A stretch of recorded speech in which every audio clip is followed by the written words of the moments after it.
everybody, and welcome to some SuperCatfishpro.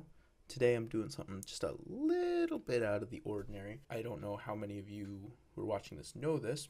Most of you probably do, some don't. But I do programming in my spare time and for college. And lately I've been working on a game, and I wanted to let you guys in on what I'm doing. That way, I don't know, some of you who are out there who know what's going on maybe could help out, give your input, or I don't know, people who want to learn more about making games can watch this and we can help each other out, because I'm still pretty new to the process, so I am definitely doing some things wrong, but I try to do as much research as I can before I do things, so I'm hoping I'm making as few mistakes as possible. And if you guys see something that's blatantly bad, please just comment or go to the GitHub that I have for this game, and you can totally let me know what I'm doing in more detail there, whatever you want to do. But anyways, let's just get started. I don't know, I'll do a few episodes of this probably, because there's too much at this point to just go all through in one episode. So right now in my game, these are my files. I've got buttons.cpp, button.h.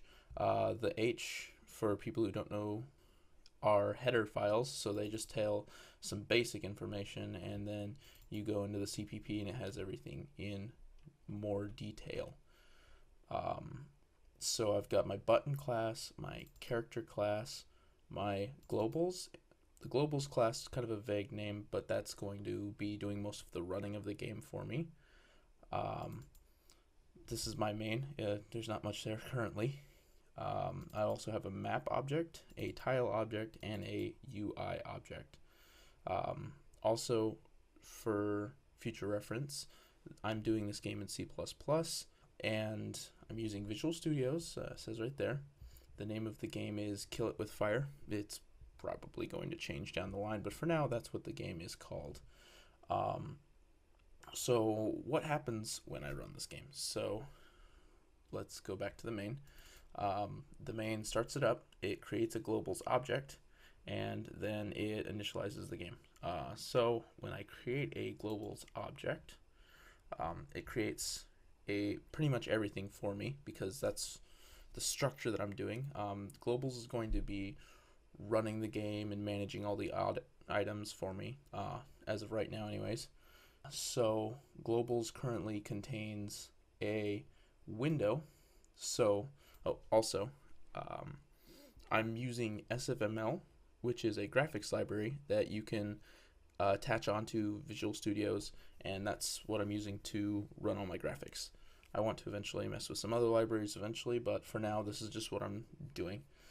And it came pretty highly recommended. There's some good tutorials out there for SFML, even put out by the company that runs it. So I'd say it's pretty good. The documentation is very good, and you can learn a lot while messing with it. So anything that says SF in front of it is going to be SFML objects. So SF vectors, SF render window, that's the window, events. So that's you pressing a key on your keyboard or your mouse. Views are kind of like cameras. I don't still understand a lot of what they are, but from what I know, it's kind of like a image camera, and so you can draw things to a view, and so you're going to need a few of those. They're used for like your game view and mini maps or UIs, all that sort of things. Then font, and then I've got my map. So this is really what I'm going to spend most of the time on today, and then we'll run the game towards the end and show off what's happening. So the game map is one of my map objects, and my map is a 2D array, or 2D vector array of tiles. The reason I chose vectors is because from what I understand, I can add or subtract tiles onto that, so I could make the map more dynamic if I needed it to be, and that's kind of where I wanted to go. So for now, that's what I'm using. It's a 2D array of tiles, so you've got basically a graph of tiles, and so you've got so many tiles one way, so many tiles another way, and some basic functions for managing, setting tiles, getting tile information, Nothing too complicated in the map or the tile. So now I guess we'll go down to tile, and then I'll explain a little bit more of what's going on. So in tile, we've got a SF texture that's passed when we create it. And what an SF texture is it's basically the PNG or whatever sort of image that you're going to be using to draw on your screen. So I've got a sprite sheet right here. So this is overworld.png. This is currently what I'm using. It was just a free tile set I found online. I'll probably use something else, but for now, each tile is 32 pixels by 32 pixels, so it goes to about here, and that's currently just the default. I'm telling it when I create the object currently to create a kind of virtual rectangle around my image that starts at 0, 0 and goes 32 pixels down and 32 pixels across. So that basically tells it that right now I just wanted to draw this.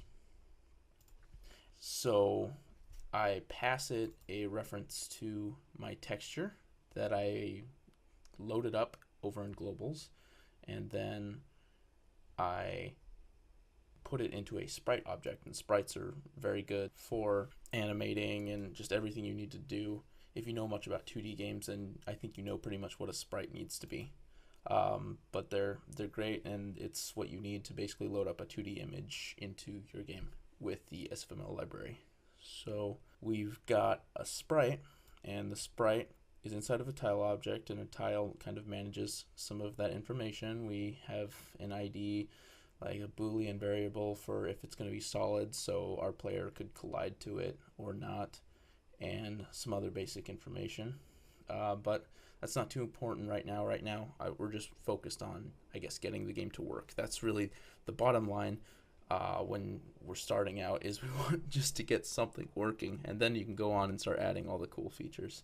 So to review again, I've got my globals object that manages everything, and my globals creates a map, and a map is more or less just a 2D vector array of tile objects, and the tile objects are what I'm drawing to the screen. Let's go ahead and run the game, and we'll show you what I mean.